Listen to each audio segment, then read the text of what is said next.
Assalamualaikum warahmatullahi wabarakatuh. Waalaikumsalam Waalaikumsalam Suara orang warahmatullahi warahmatullahi terdengar? wabarakatuh. wabarakatuh. Dengar Bu Ai. Oke. Alhamdulillahirabbil alamin. Salatu wassalamu ala asrofil anbiya'i wal mursalin. Sayyidina wa maulana Muhammadin wa ala alihi wa sahbihi ajmain.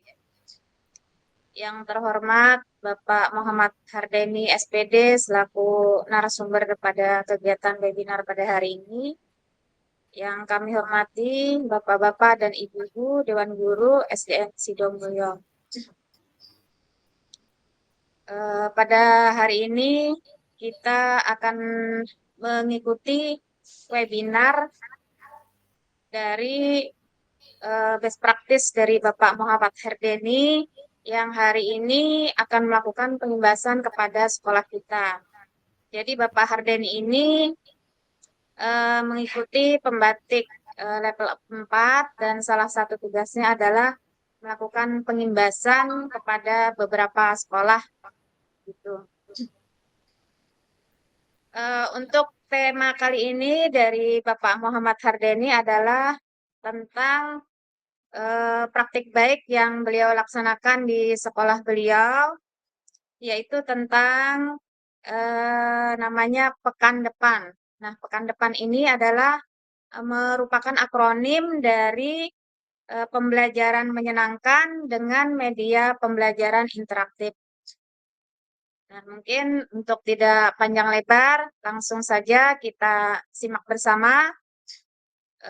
Untuk kepada Bapak Muhammad Hardini, kami silahkan.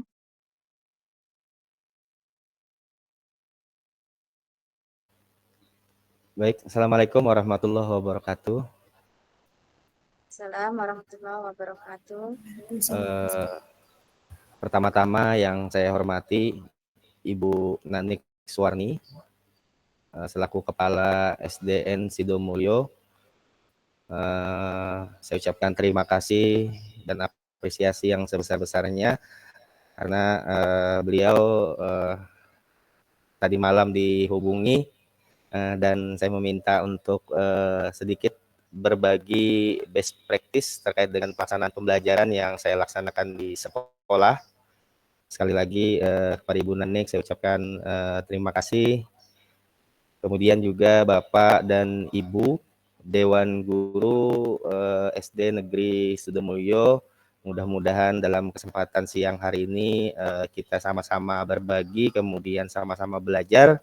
Semoga apa yang kita dapat hari ini bisa bermanfaat dan terlebih-lebih bisa dimanfaatkan di dalam kegiatan pembelajaran yang berpihak pada murid.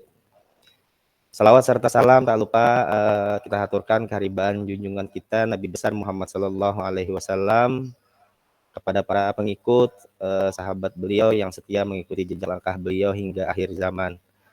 Bapak Ibu yang saya hormati, izin untuk share screen.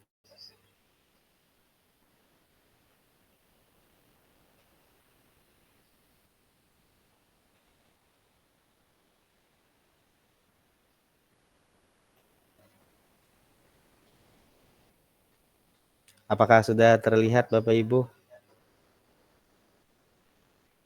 Sudah, Pak. Ya. Pada kesempatan siang hari ini, saya ingin melanjutkan kelas berbagi dan berkolaborasi.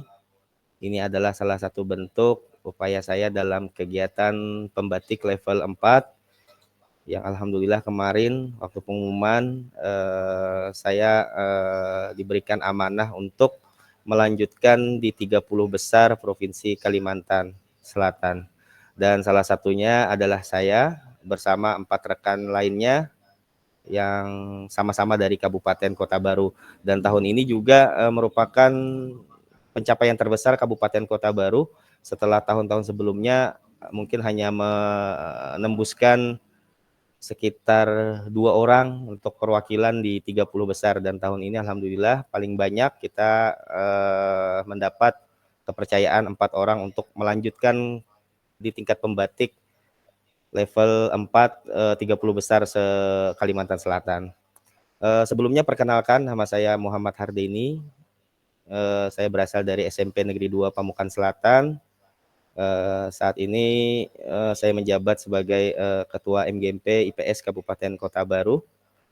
Kemudian saya juga merupakan alumni guru penggerak satu angkatan dengan Ibu Nanik di angkatan 9. Alhamdulillah kemarin kami sama-sama satu kelompok untuk pendidikan guru penggerak di angkatan 9. Baik, langsung saja Bapak Ibu, untuk materi hari ini saya akan membahas tentang berbagi dan berkolaborasi terkait dengan pelaksanaan pembelajaran yang saya singkat dengan pekan depan. Pekan depan itu adalah akronim pembelajaran menyenangkan dengan media pembelajaran interaktif. Saya mencoba menganalogikan bahwa teknologi di abad ke-21 ini adalah sebuah alat yang mana ketika kita melaksanakan kegiatan sehari-hari kita pasti membutuhkan alat. Kita berangkat ke sekolah, kita membutuhkan alat. Kita melaksanakan kegiatan yang berkaitan dengan pertanian, perkebunan, kita juga membutuhkan alat. Dan begitu pun juga dalam pembelajaran. Kita dalam melaksanakan pembelajaran sebagai seorang guru, kita juga memerlukan alat. Dan saya menganalogikan teknologi ini merupakan sebuah alat. Kemudian pendidikan, saya analogikan sebagai fondasi untuk membangun pendidikan di masa yang akan datang. Jadi teknologi adalah alat dan pendidikan adalah fondasi untuk membangun masa depan. Terkait dengan tujuan kegiatan kita pada hari ini, yang pertama adalah memberikan inspirasi dan pengetahuan baru kepada peserta tentang penggunaan media pembelajaran interaktif. Kemudian yang kedua adalah memfasilitasi diskusi dan berbagi pengalaman terkait dengan pelaksanaan pembelajaran yang menyenangkan. Kemudian yang ketiga adalah meningkatkan kemampuan peserta dalam merancang kegiatan pembelajaran yang inovatif.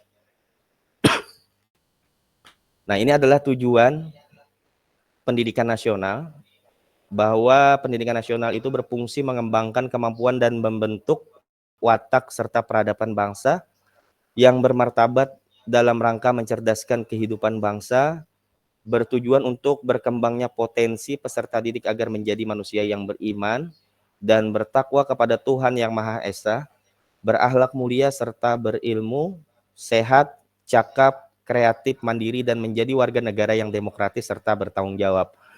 Dan ini yang coba saya sinergikan dengan visi dan misi saya sebagai seorang guru, yang mana saya memiliki visi mewujudkan generasi yang unggul dalam prestasi, peduli lingkungan, dan berkarakter sesuai dengan profil Pancasila. Kemudian misi saya adalah meningkatkan motivasi dan kreativitas peserta didik melalui pemanfaatan teknologi dalam pembelajaran. Jadi dalam relevansi visi dan misi, sebenarnya sekolah kami ini merupakan sekolah yang jauh, terletak sekitar 6 jam dari Kabupaten Kota Baru, dan kami memiliki berbagai keterbatasan. Kemudian kami juga mempunyai banyak sekali kendala, baik itu kendala dari segi finansial, kemudian sarana dan prasarana. Dan itu yang kami pelajari kemarin bersama Ibu Nanik waktu kegiatan guru penggerak, pendidikan guru penggerak di angkatan 9, bahwa orang guru itu harus memiliki pemikiran berbasis aset.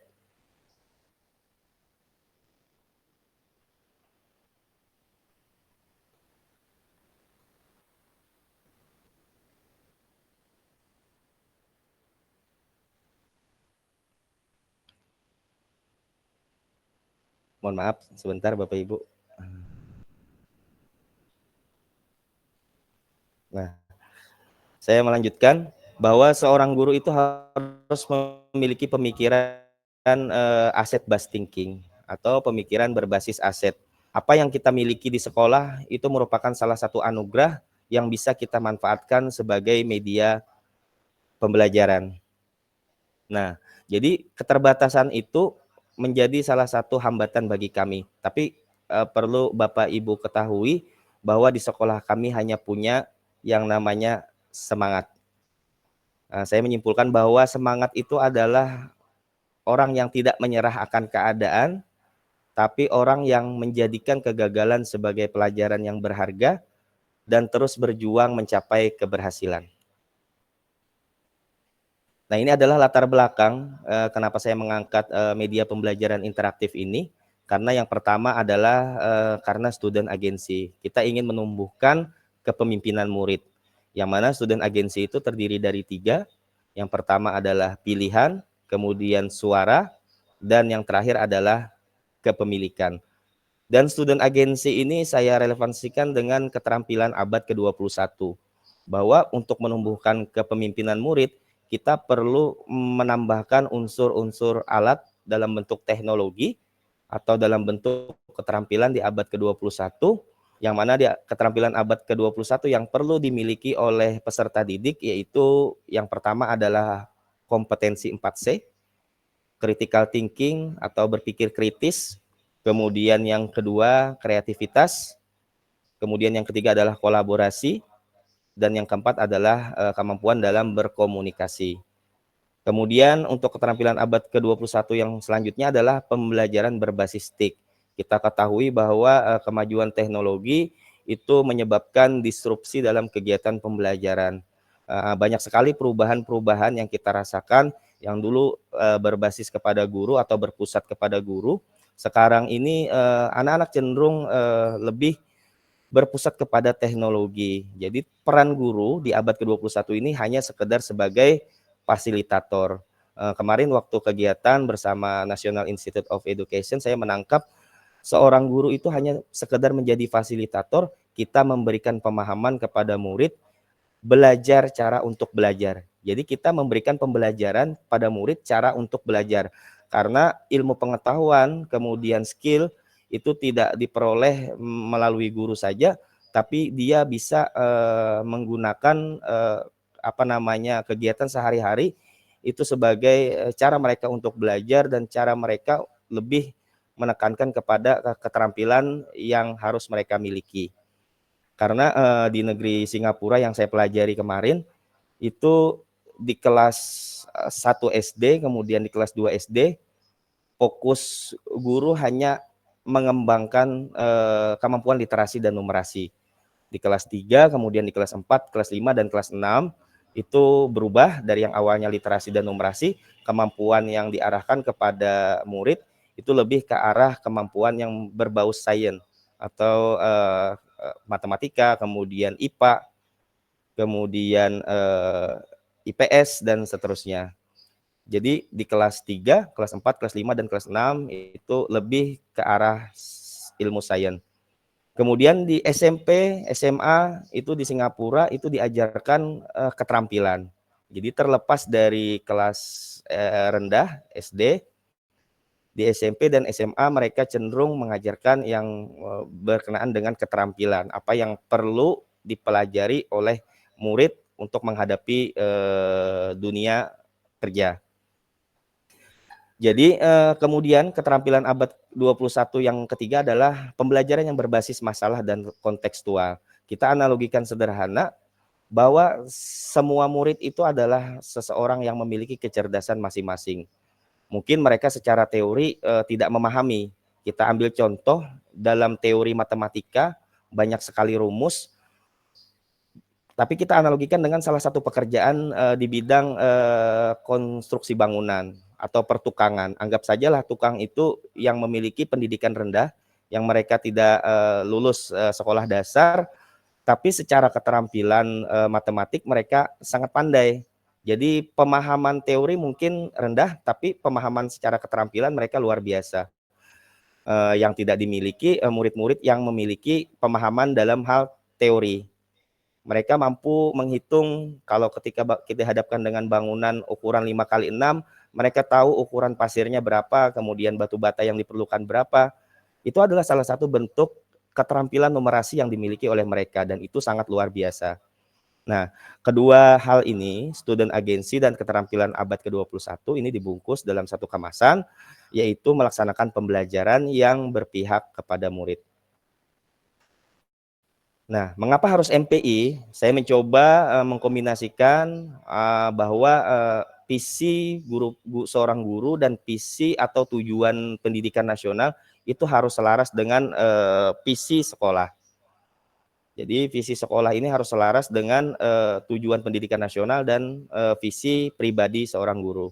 Yang mana di SMP Negeri 2 Pamukan Selatan itu visinya adalah mewujudkan generasi yang berakhlak mulia, unggul dalam prestasi, kemudian peduli lingkungan dan berkarakter sesuai profil pelajar Pancasila. Dan di bawah itu adalah perencanaan berbasis data yang coba saya kembangkan, yang mana di sebelah kiri Bapak Ibu lihat ini adalah tabel rapor pendidikan SMP Negeri 2 Pamukan Selatan yang keluar Juknisnya ini di tahun 2023. Ini adalah bentuk penilaian rapor pendidikan tahun 2022, yang mana untuk skor rapor ini kami bisa dikategorikan rendah.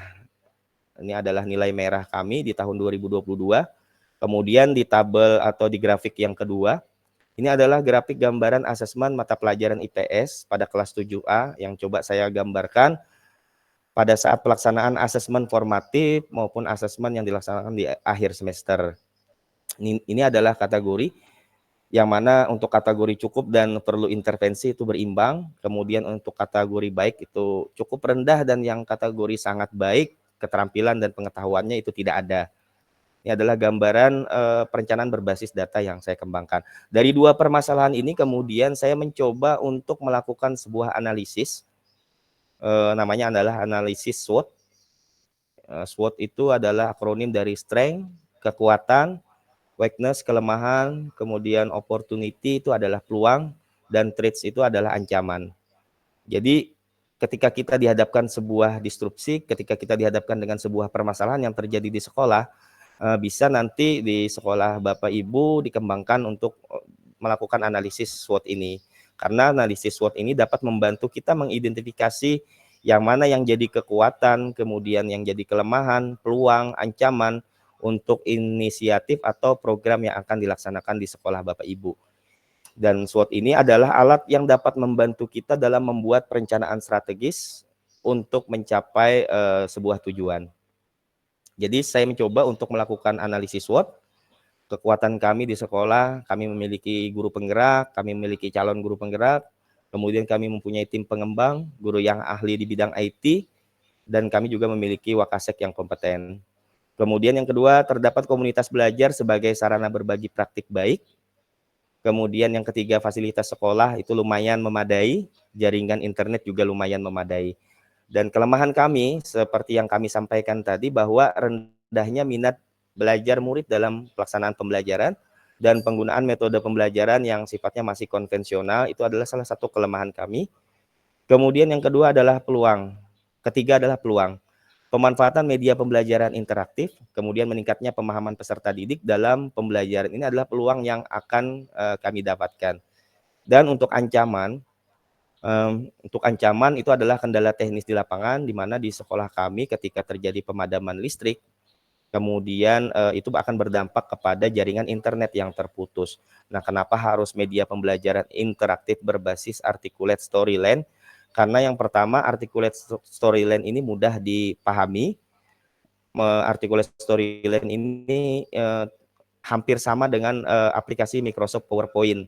Jadi sebenarnya penggunaannya mudah dan ini bisa bermanfaat bagi murid kami ketika terjadi ancaman kendala teknis di lapangan, pemadaman listrik, karena baterai HP kan lumayan lama bertahannya.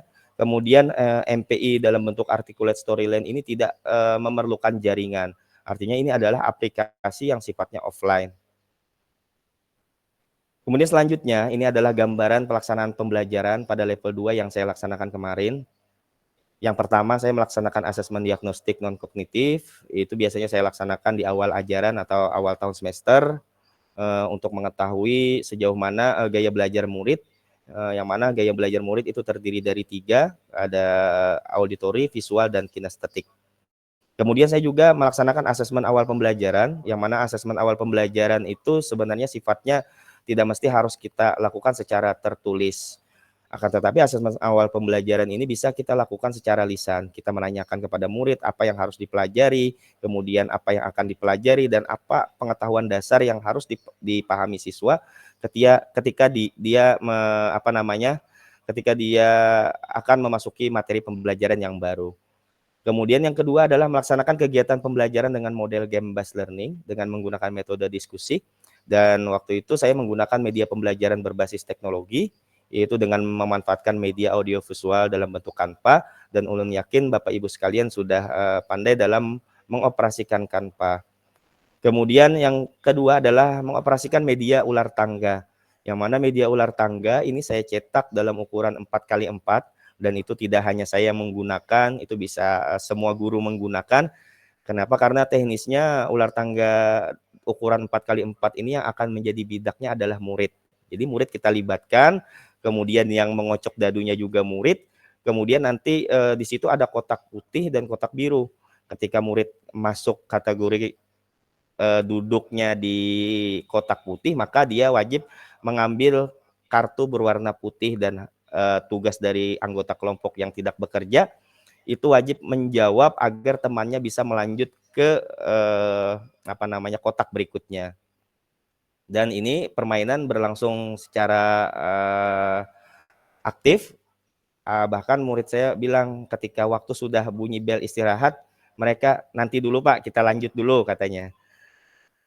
Saking mereka berminatnya dalam melaksanakan pembelajaran. Dan di akhir saya melaksanakan asesmen formatif dengan menggunakan media Kahoot. Jadi media Kahoot ini gambarannya dia pilihannya seperti game, tampilan di HP anak-anak itu seperti tombol, kotak, segitiga, bulat, dan X. Jadi dia memilih jawaban seperti itu. Dan yang terakhir adalah melakukan refleksi kegiatan pembelajaran. Dan pada level 3 itu tidak banyak berubah, tapi bedanya saya menggunakan media pembelajaran berbasis articulate storyline atau MPI. Nah, MPI yang saya gunakan itu juga lumayan membantu dalam pelaksanaan pembelajaran terkait dengan minat belajar murid. Akan tetapi saya arahnya untuk MPI ini saya rubah dari yang awalnya formatnya itu HTML, dirubah menjadi aplikasi, sehingga pada saat pelaksanaan pembelajaran murid yang belum paham bisa mendalami materinya di rumahnya masing-masing. Nanti akan saya peragakan bagaimana MPI yang saya buat di akhir. Nah, ini adalah indikator keberhasilan. Kenapa saya tampilkan di sini gambaran rapor pendidikan kami di tahun 2023.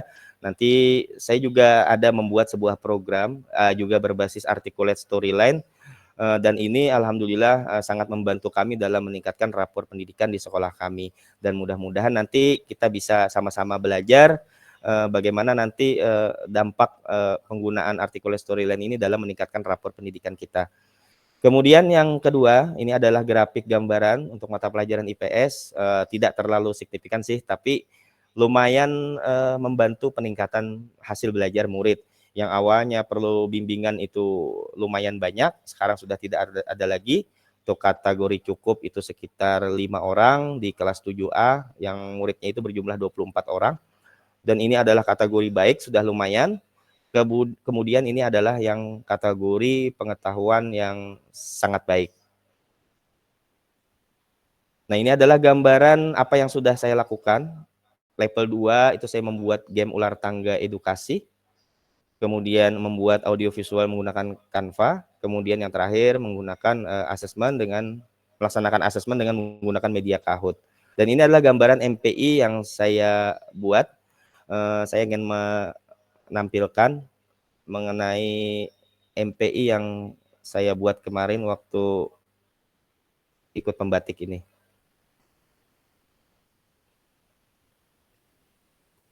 Nah, ini adalah gambaran MPI yang saya buat. Sebenarnya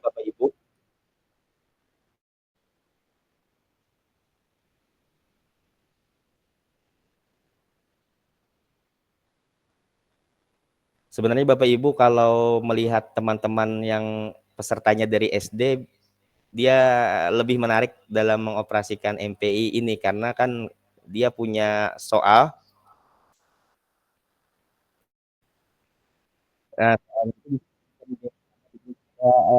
Cerita menjodoh.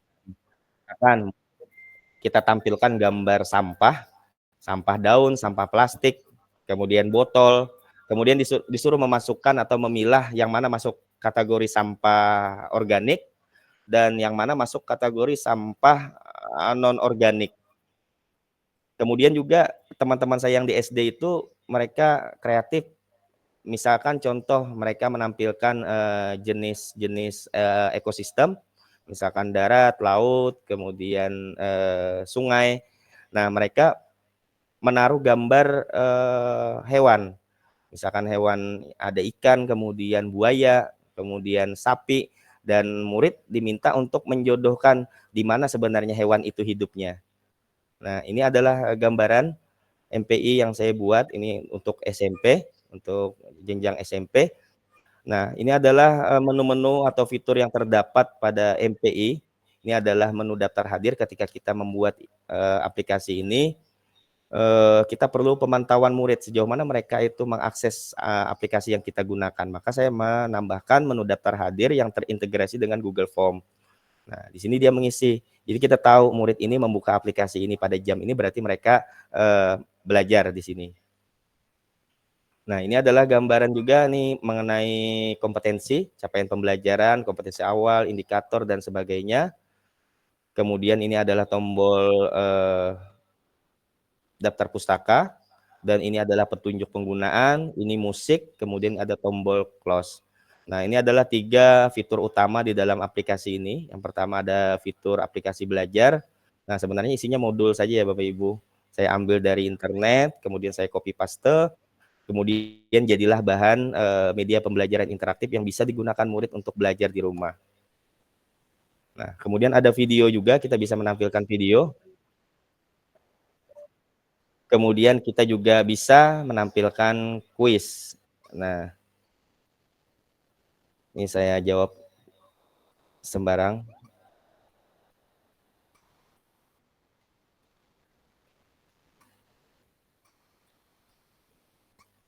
Nah, ini adalah hasil saya gagal dan disuruh mencoba lagi.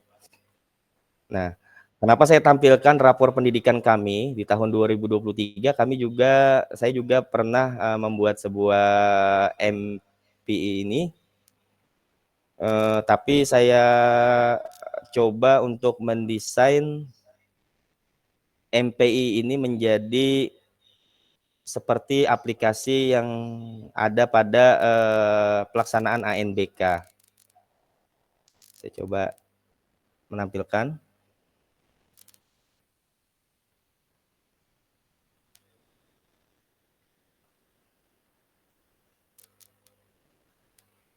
Nah, ini adalah gambaran MPI yang saya buat di tahun 2023.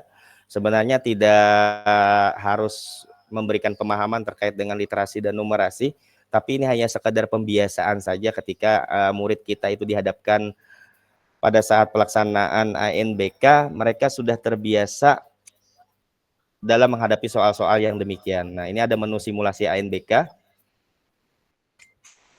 dan ada 3 bentuk soal yang saya buat. Nah, ini di kadang kita untuk masalah ANBK ini anak-anak jatuhnya di latihan soal survei lingkungan belajar. Jadi ya kita berikan pemahaman kepada murid terkait dengan teknis bagaimana menjawab soal-soal Sulingjar.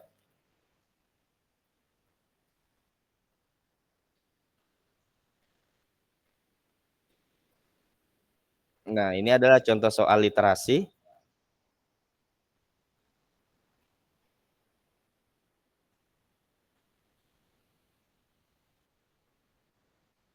Dan ini adalah contoh soal numerasi.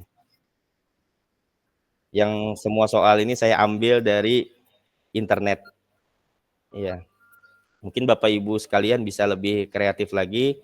Ini cuma sekedar gambaran bagi kita, dan kami sampaikan juga di sekolah kami itu memiliki sebuah program yang mana kan untuk kelas 9 itu masih kurikulum 2013, jadi mereka masih melaksanakan penilaian akhir semester. Nah, untuk kelas 7 karena mereka sudah tidak ada kegiatan, maka di sela-sela waktu penilaian akhir semester kakak kelas di kelas 9, mereka kami minta untuk melaksanakan kegiatan ASBK. Apa itu ASBK? ASBK itu adalah asesmen sekolah berbasis komputer, murah Bapak Ibu. Kemarin saya beli aplikasi CBT itu dari Shopee sekitar Rp10.000, sudah dapat 1 aplikasi CBT. Itu bisa kita laksanakan di akhir-akhir semester untuk memperdalam lagi bagaimana teknis pelaksanaan ANBK. Jadi kita ajarkan sedini mungkin agar nanti pada saat pelaksanaan ANBK mereka tidak gagap dalam menghadapi laptop atau komputer seperti itu. Mungkin itu yang bisa ulun sampaikan. Sekali lagi terima kasih banyak pada Bapak Ibu, terkhusus kepada Ibu Nanik Suwarni yang sudah memfasilitasi kegiatan ini. Ini adalah kata-kata terakhir dari saya, yang mana saya berprinsip jangan lelah untuk belajar, kemudian jangan sungkan untuk berbagi, dan jangan ragu untuk melakukan perubahan. Sekali lagi terima kasih banyak Bapak Ibu sekalian telah mengganggu waktu Bapak Ibu beristirahat. Semoga apa yang saya sampaikan hari ini bisa bermanfaat bagi kita semua, dan saya terakhir memohon doa pada Bapak Ibu sekalian agar kiranya kegiatan yang kita laksanakan ini dapat membawa dampak bagi ulun pribadi, dan terlebih akan membawa dampak bagi kita semua, khususnya dalam melaksanakan pembelajaran yang berpihak kepada murid. Mungkin itu yang bisa ulun sampaikan. Terima kasih atas segala perhatiannya. Wabillahi taufiq wal hidayah. Wassalamualaikum warahmatullahi wabarakatuh. Assalamualaikum warahmatullahi wabarakatuh. Terima kasih Pak Dani. Sama-sama Bapak Ibu. Nanti untuk link absen ulun share di grup dan ada di chatnya, cuma nanti ulun kirim di grup. Terima kasih Bapak Ibu, boleh meninggalkan ruang. Terima kasih sekali lagi Pak Deni. Terima kasih Bu Nanik.